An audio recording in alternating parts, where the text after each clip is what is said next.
mga broadcaster ng Pilipinas.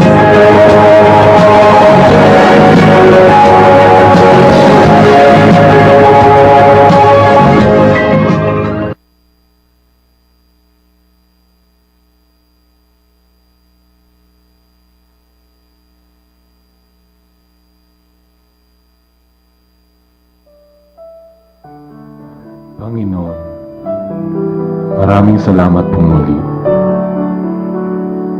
sa isang umagang binibigay mo sa amin ngayon. Pagmubayan niyo po sana kami at ilayo sa anumang kapahamakan. Maraming salamat po muli. Amen.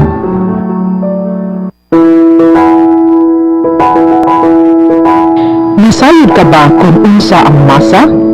Nasayod ka ba kung para asang masa?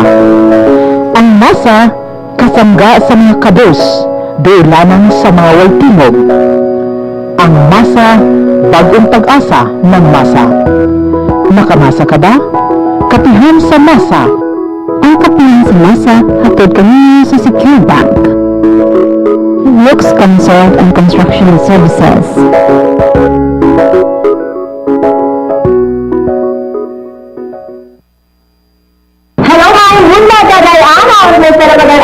And thank you so much for watching Kapihan sa Massa. Body Polido to guest with us here. We will be discussing ngano ang Pilipinas makonsider nato nga new LNG or the liquefied natural gas hub sa Asia ug katong pag-aproba po ni Presidente Rodrigo Duterte in lifting the suspension of petroleum oil activities dito sa West Philippine Sea. So lahi kayo siya nga topic kasi it's not just about Massa but Massa's awareness or concern about the national issue no para sa makabalusan ang atong mga kahigalaan dinhi sa Mindanao ug sa ato sa mga kauban ug atong mga higala of course viewing us via Facebook. Okay, but before putting in the ASEC Leonido Polido, atong sab-istoryahan unsa ang gitawag nga liquefied natural gas pinaagis ni ining maong video. Let's watch this.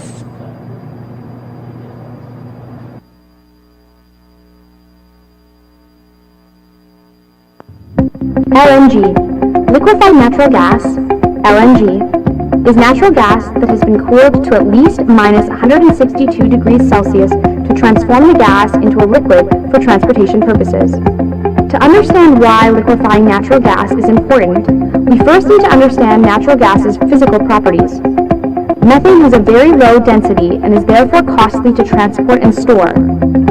When natural gas is liquefied, it occupies 600 times less space than as a gas. Normal gas pipelines can be used to transport gas on land or for short ocean crossings. However, long distances and overseas transport of natural gas via pipeline is not economically feasible. Liquefying natural gas makes it possible to transport gas where pipelines cannot be built, for example, across the ocean. The four main elements of the LNG value chain are 1. Exploration and production, 2. Liquefaction, 3. Shipping, 4. Storage and regasification. At the receiving terminal, LNG is unloaded and stored before being regasified and transported by pipe to the end users. The demand for LNG is rising in markets with limited domestic gas production or pipeline imports. This increase is primarily from growing Asian economies and particularly driven by their desire for cleaner fuels and by the shutdown of nuclear power plants. The largest producer of LNG in the world is Qatar, with a liquefaction capacity in 2013 of roughly 1/4 of the global LNG production. Japan has always been the largest importer of LNG and in 2013 consumed over 37% of global LNG trade. The extraction process also has environmental and social issues to consider. LNG projects require large energy inputs for liquefaction and regasification and therefore have associated greenhouse gas emissions. Spills pose concerns to local communities. There have been 2 accidents connected to LNG, but in general, liquefaction, LNG shipping, storage, and regasification have proven to be safe. LNG projects require large upfront capital investments, which can be a challenge in moving projects ahead. That's LNG.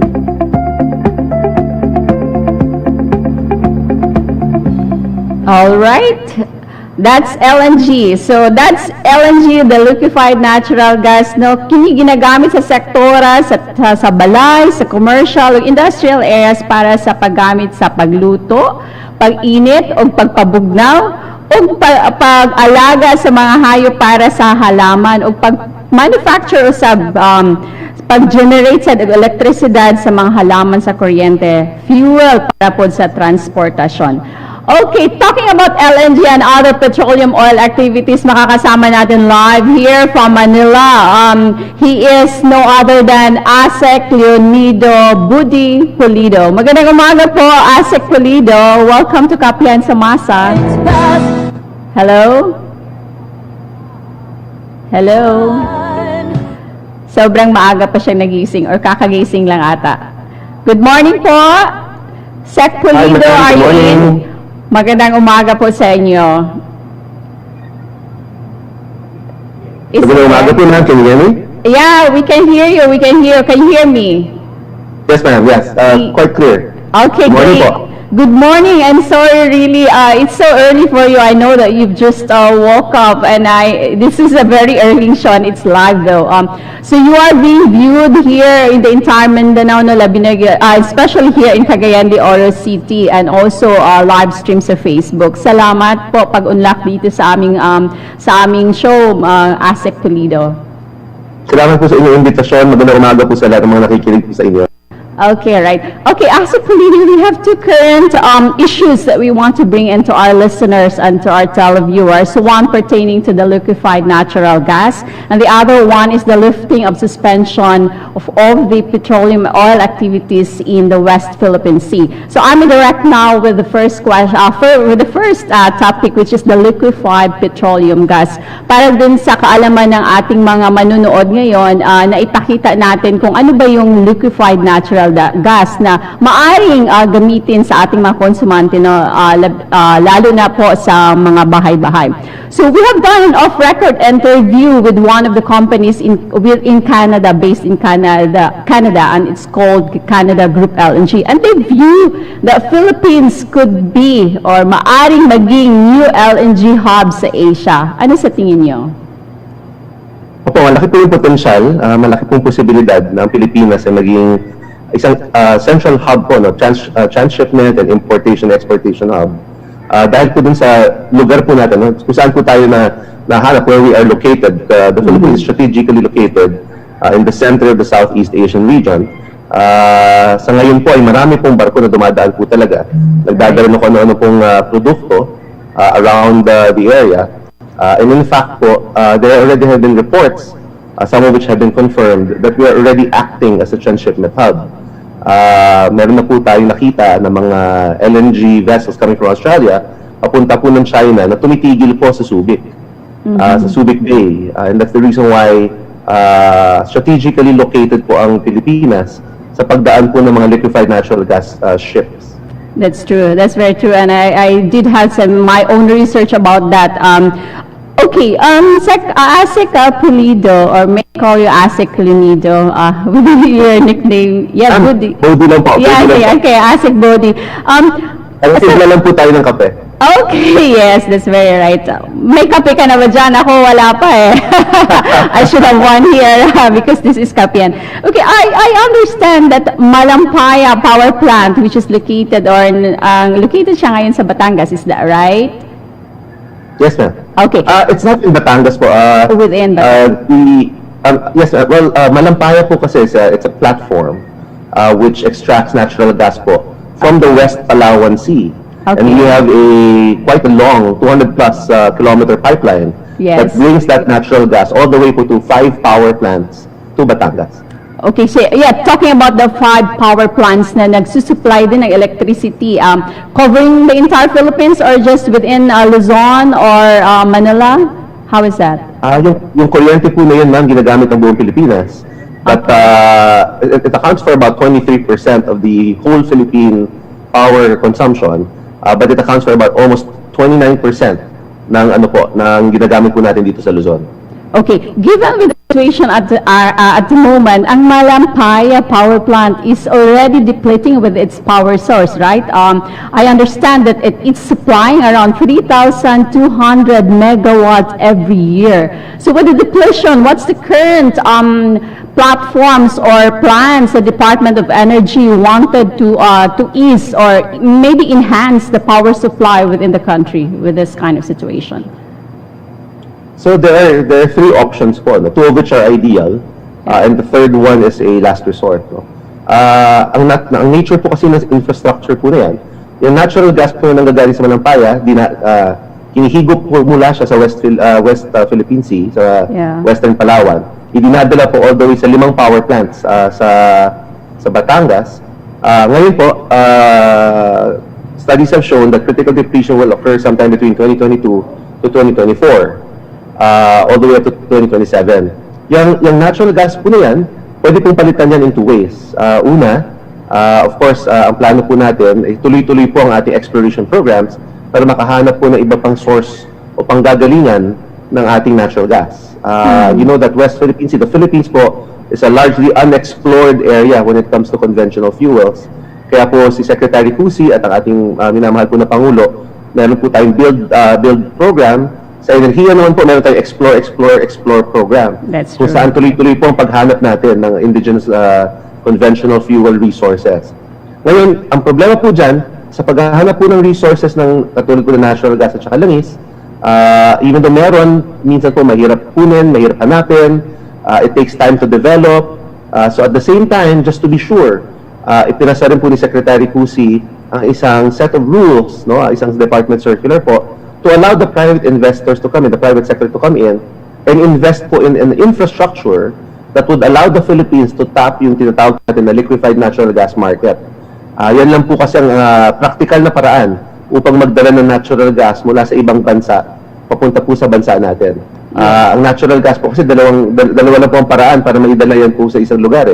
Either you do it by pipeline, yun nga lang po, napakalayo po natin. So katulad po ng Japan, Korea, at saka China, we would use liquefied natural gas vessels. Pero para makadating po yan dito at magamit po natin, kailangan po natin infrastructure para ma-regasify po yung natural gas na yon. So yun po yung pangalawa. Pangatlo po, ang pinaka worst case scenario po, lahat po ng natural gas power plants pwede rin po kasing gumamit ng langis, ng diesel o ng langis. Ang problema po, mas mahal po yun. At ayaw po natin mangyari yun. So that's a worst case scenario. That's right. Very interesting discussion. Okay, no, I still have a lot of interesting discussions with you, ASIC Body. But we will just pause for a break due to our commercial now, and when we come back, let's talk about the West Philippine Sea and the potential investors or foreign interests that who would want to come in with the supply of liquefied natural gas in our country. Let's pause for a break and stay tuned with us. Kapihan sa Massa. Ang Kapihan sa Massa, gihatod kaninyo sa CWS Party List.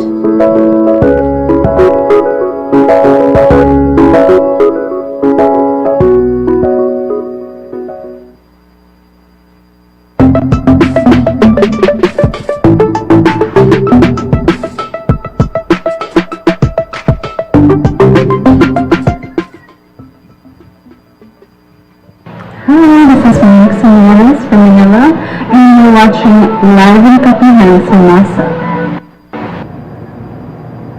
Alright, welcome back, and you're still watching live here in Kapihan sa Massa. Sa bago pa lang yung nagtanaw via Facebook Live ug nag-open sa ilang television set, ato usab i-flash ang smart question for the day, which is, sino ang kasalukuyang Secretary ng Department of Energy? A. Secretary Alfonso Cusi, letter B. Secretary Mark Villar, or letter C. Secretary Harry Roque? So please text your answer at 0908-555-1693 with your name and address. Again, the number is 0908-555-1693. Ug ako di ay timbayaon na si Miss Rosalie Turecha. She is also watching with us here in Kapihan sa Massa. And of course, Mr. Frank Resma. Thank you so much, Frank, for arranging all these things. Okay. Adtong Oktubre 16, 2020, gipahigayon ni Presidente Rodrigo Duterte ang pag-aproba sa suspension or lifting of the suspension sa petroleum oil activities sa West Philippine Sea. Atong lantaw ng isa ka video courtesy of Philippine TV4 sa Manila with regards to the suspension of the moratorium in oil. Let's watch this. Pinababalik na ng Pangulong Rodrigo Duterte ang pinahintong oil exploration sa West Philippine Sea.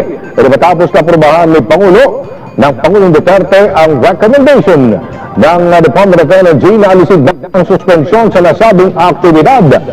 Ang kay Energy Secretary Alfonso Cusi, malaga na may balik ang exploration activities sa West Philippine Sea para matiyak ang energy security ng bansa sa harap pa rin na ginaasang pagkaubos ng reserbang natural gas sa Malampaya. Inaasahan din itong magpapapasok ng foreign direct investments at lilikha ng mga bagong trabaho na kailangan ngayong ng Pilipinas para umangat ang ating ekonomiya. Matatandang sinuspinde ang nasabing oil exploration dahil sa agawan sa West Philippine Sea. All right, welcome back, and you're still with us here. Asek Leonido Budi Pulido. Asek, are you still around? Yes, ma'am. Good morning po. Yes, okay. Asek Pulido, just want to know for our televiewers' sake, no, ano ba ang sakop ng West Philippine Sea na tinutukoy doon sa video? Yung West Philippine Sea po, ano po yung mga service contracts po na sakop po niya? Yes. Yun po ba? We have currently around 30, in the West Philippine Sea, within our territorial jurisdiction, all the way to the exclusive economic zone, we currently actually have about 13 service contracts po. 5 of which had moratorium imposed upon them by the previous administration, allegedly in order to ensure po the safety of yung mga empleyado po ng mga service contractors po na yun, and to ensure po na hindi po lumala o magka-problema dun sa ating ongoing, at the time, the ongoing arbitration case between our country and that of China. So lima po yun nandun sa disputed area. Okay, ang itong limang service contract, para rin sa kaalaman ng ating mga manonood, no? So, Asek Pulido was mentioning that there were existing at least 13 service contracts, by 5 of which were undergoing some moratorium. At ngayon, na-lift na ng Presidente ang pag-explore nila sa mga petroleum oil activities. Now, talking about that, Asek Pulido, hindi ba ito, or has China been informed, or was there already a relay of this information that the ongoing exploration sa West Philippine Sea will be done by the service contractors? Alam na ba nila to? Well, I don't think there's ma'am, ano po kasi ito, no? We are exercising our economic rights over the area. So legally, even under international law, we are not bound to notify our neighbors, precisely because it's within our exclusive economic zone. Ang ginawa lang po natin ay upon acting on the recommendation of the Secretary to the President, when the President approved the moratorium, we notified nearly all the service contractors, iba-iba pong kumpanya, iba-iba nationality rin po, na pwede na po nila ituloy ang kanilang mga activities para ituloy ang kanilang exploration ng lugar. So we've sent them letters, we've notified them formally po. Okay, so the reason that I asked that question, Asek Body, is that because obviously for the past few years, meron tayong mga alitan or hidwaan sa bansang China, no? So given with this, you had already explained na wala naman silang rights over what we are doing currently in the West Philippine Sea. I understand that China also has this, they have what they call as the South China Sea. Sa atin naman tinatawag natin na West Philippine Sea. Okay, with regards to the exploration ngayon sa West Philippine Sea ng, you know, the lifting of the suspension of the petroleum oil activities, sa tingin niyo po, Asek Pulido, ma-enhance ang power supply kung magkaroon man ng, you know, natural gas within the area? Yes, ma'am, definitely. Alam niyo po tayo, yung bansa po natin, unfortunately, we're an archipelago, nasa gitna po tayo ng dagat. At ang problema po, hindi po katulad ng mga ibang kapitbahay po natin, Malaysia, Thailand, Indonesia, they can actually tap power, no, kuryente, mula po sa mga kapitbahay po nila. These countries are actually interconnected to each other. Pwede po sila kumuha ng kuryente mula sa kanilang mga kapitbahay. Tayo po, hindi po eh. We are not connected to anybody. We are our own grid. Yes. Kaya napaka-critical po. Alam niyo po sa Department of Energy, pag nag-iisip po tayo ng enerhiya, kuryente, langis, lahat po yan, iniisip po natin 10, 20, 30 years ahead. Yeah. Importante po ang exploration. Napakaganda po na gumagamit sana ng sarili nating energy resources. Katulad po ng Malampaya, which accounts for 23% of the Luzon power generation. Yes. Ang maganda po niyan, hindi mo na kailangan mag-import o mag-angkat mula sa ibang bansa. It gives us our own energy independence, our own energy security. Yes. As far as my knowledge is concerned, ang daming nag-away-away dito sa West Philippine Sea, and maybe for one, because there are great natural resources already been floating within that area. So we are very lucky. Ang Pilipinas nagiging so lucky to have that kind of resources at the moment, and just so blessed. Okay, Asek Pulido, I've also understand that among other senators like Senator Zubiri and even Senator Gatchalian, we're so, how do you call this, challenging Department of Energy that given the constraint that we have at the moment sa bansa natin, the exploration at the moment sa West Philippine Sea, and of course sa Malampaya Power Plant, could not hinder, the interest of foreign investors coming over to our country, kasi kailangan natin ng enough supply of power source. What's your take on this? Yes, ma'am. We really invite the private sector po na pumasok. And that's really precisely the reason why the Secretary Tusi, Yes. ensured yung participation po ng private sector by issuing the necessary regulatory and legal framework para po makapasok po sila. In fact, we've already issued 4 notice to proceed. Pinayagan po natin ng 4 na grupo, 4 na kumpanya na magtayo po ng infrastructure para po sa paggamit ng liquefied natural gas. Those 4 companies po, ma'am, one is a consortium between FirstGen, which FirstGen po actually owns 4 of the natural gas power plants in Batangas. They're in partnership with a Japanese company called Tokyo Gas. We have a U.S. company called Accelerate. We have another U.S. company that is partnered with a Philippine company, the Lushutan Group. They call themselves the Batangas Clean Energy. And then we have the EWC, another energy corporation, which is American and Filipino. And all of these companies have already are preparing already to construct some form of LNG infrastructure in the Right. country. And you mentioned about the Energy World Corporation, and in fact, nag-alok sila ng kuryente, no? Na magkakahalaga lang ng 2 pesos and 75 cents per kilowatt hour, which is half of the 5 pesos per kilowatt hour. Was that being pushed, or is still that on at the moment? Yes, we're very supportive of that project. But they have come across some technical and legal difficulties and some practical difficulties as well. But we're here to support them. We're working closely with them. Yung alam po, nagkaroon po sila ng issue. To be fair, hindi po gobyerno yung nag-i-issue po nila. We're very proud to say na hindi po gobyerno naging problema po nila, bakit hindi po maituloy yung kanilang proyekto. Okay, kung sakali mangyari man yung inaalok ng Energy World Corporation, na magiging magandang good news yun para sa mga Filipino sakali. Opo, ma'am. Exactly. And yan po ang rason kung bakit napaka-active po ng ating departamento sa mga ganitong klaseng mga endeavors, private sector endeavors. The more competition we have, mas maganda po yung presyo ng kuryente. That's very true. Okay, talking about the exploration sa West Philippine Sea, I might as well put this in light. Meron ba mga trabaho na para sa mga Filipinos natin, lalo na rin yung mga overseas Filipino workers, mga engineers who would like to come back and maybe partake in that kind of exploration? Maari ba silang makapagtrabaho doon, Asek? Yes, ma'am. Actually, napakalaki po na oportunidad na iba-ibang sektor. Because a lot of different sectors would be required in exploration activities. Yes. You would need engineers, you would need technicians, you would need geologists, you would need iba-iba po talaga. Considering po na for just merely po naman, just merely for the exploration stage, kasi ano po yun you have the exploration stage, yung paghanap po, no? At pag may nahanap, meron pong dinatawag na development stage. Yes. Sa exploration stage pa lang po, we already expect investments up to $79 million.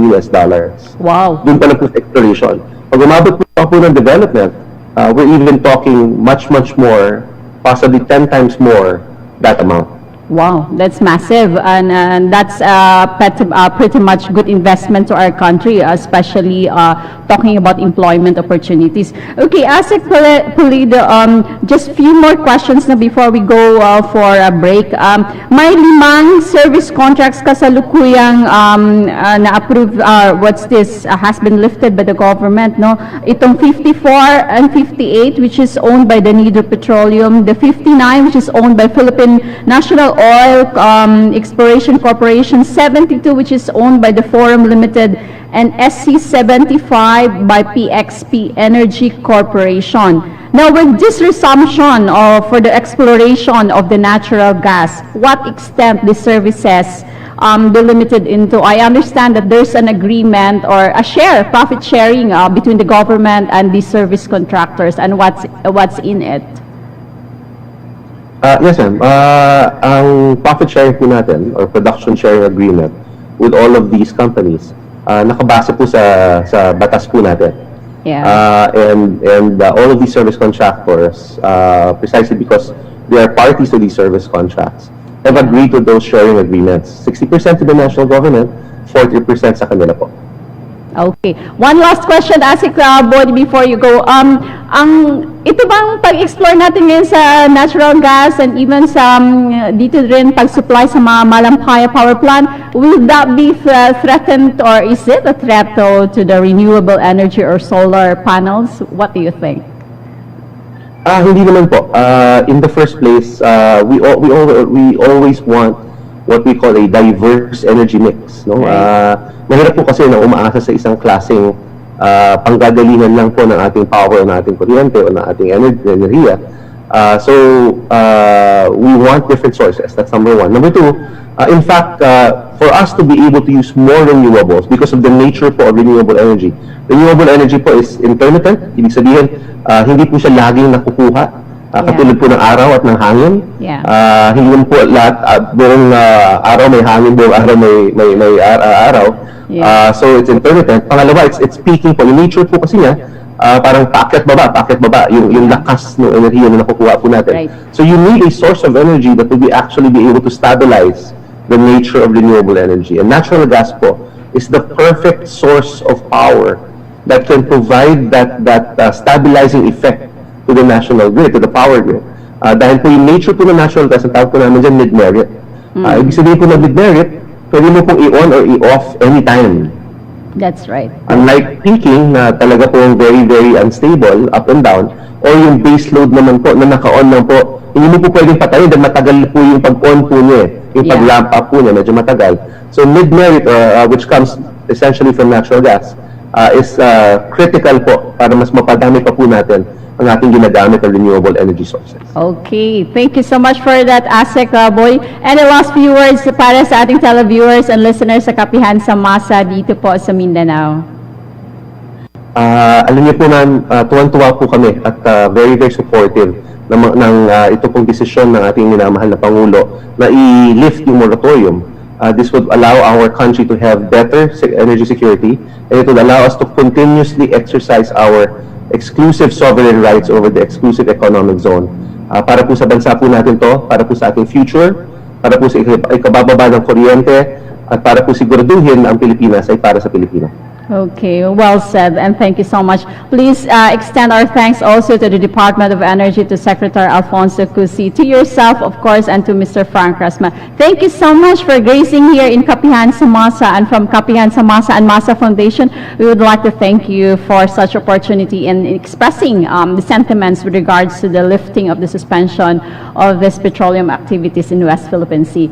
Magandang umaga po sa inyo, Asek Leonido Body Pulido. Ingat po kayo. Maraming salamat po, ma'am, at salamat po sa inyong invitasyon. Thank Okay, you po. marami rin pong salamat. Okay, thank you so much. That was the ASEC Leonido Bodi Pulido from the Department of Energy in Manila with us here in Kapihan sa Massa. We will just pause for a short break and we will come back.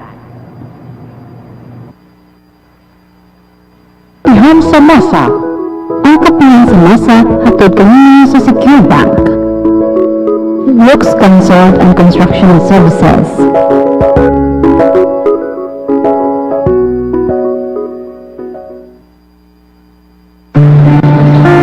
Matinding kalaban ng COVID. Ayokong makahawa, At mahawa, pero kailangan ko na magtrabaho. kaya di ako magiging pabaya. Di matigas ang aking ulo. Iingatan ko ang aking sarili para maingatan ang pamilya ko. Ito ang ambag ko. Ako, Ikaw, lahat tayo. sama-sama natin Kaya angat ang bayan. Basta't sama-sama tayo sa pag-iingat ng buhay. para sa ating hanap buhay. Mas hugas iwas. Hi, I'm Marsha Bautista from Dubai and you're watching Kapihan sa Massa. Hi, I'm Agnes and you are watching here in Kapihan sa Massa. Good morning po di ay kay Miss Mylene Calonia also watching us live here via Facebook this live streaming. Okay, we are back. Para sad sa mga bago lang nagtanaw sa inyong live stream sa Facebook o sa inyong television set. No, ato usab i-flash ang ating smart question for today which is sino ang kasalukuyang secretary sa Department of Energy? A. Secretary Alfonso Cusi. Letter B. Secretary Mark Villar. Or letter C. Secretary Harry Roque. If you know the answer, you just type and text your name and address with this number 0908-555-1693. Again, 0908-555-1693. Okay, we would also like to thank our partner institutions, Department of Labor and Employment, Department of Trade and Industry, TESDA, PCSO, and of course our station manager, Ms. Jean Cerojejos, for their continuous support and for always being with us here in Kapihan sa Massa. And also would like to thank Massa Foundation, Religiously of the Assumption, the CWS Party List, Secured Bank, Massa Technical Institute, Honorable Governor Mamintal Alonto Adyong of Lanao del Sur, WTG Construction and Development Corporation,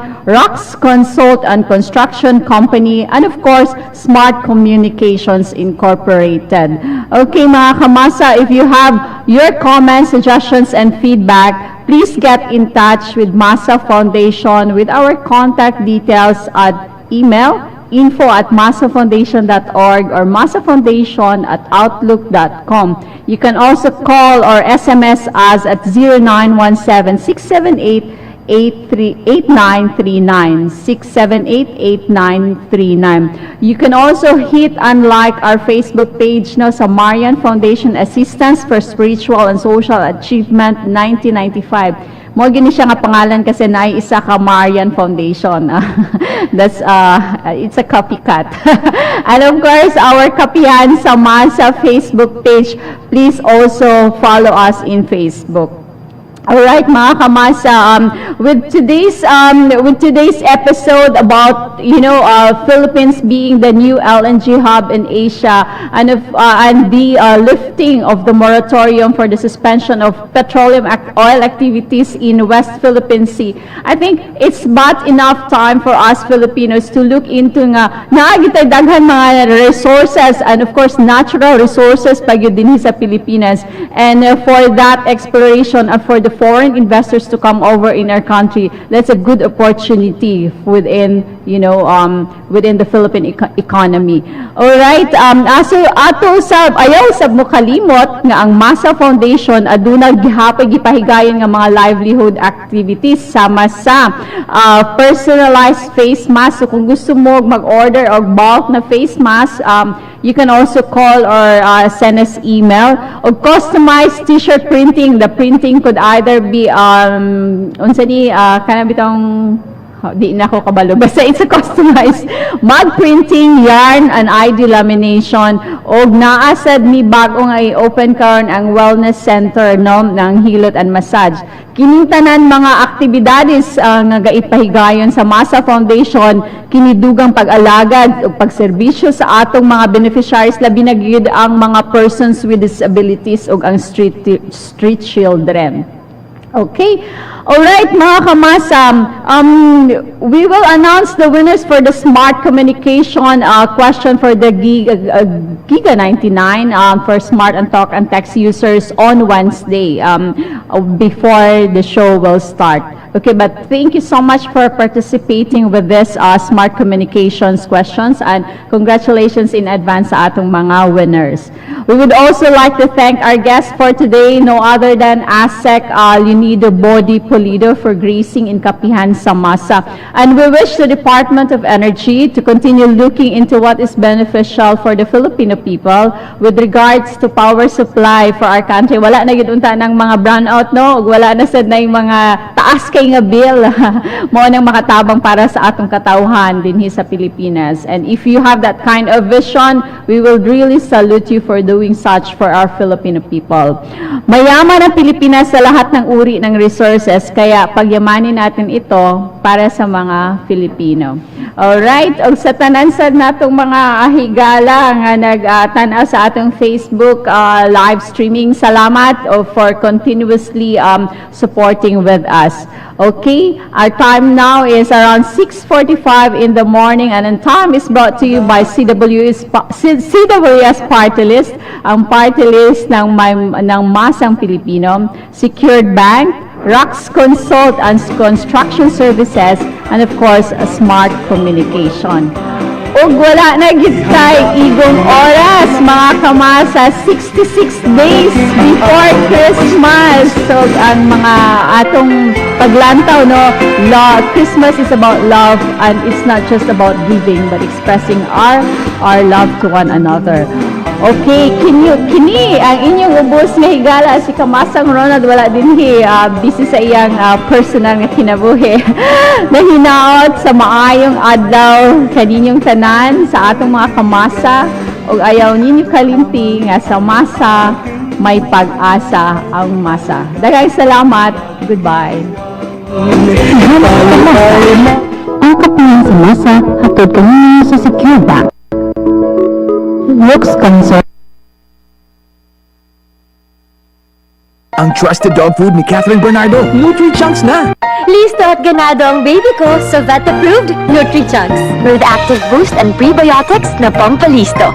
Made with real meat, with essential nutrients to help them grow healthy and happy. Listo, ganado sa Nutri-Chunks. Ano mang paglalakbay ng Pilipino,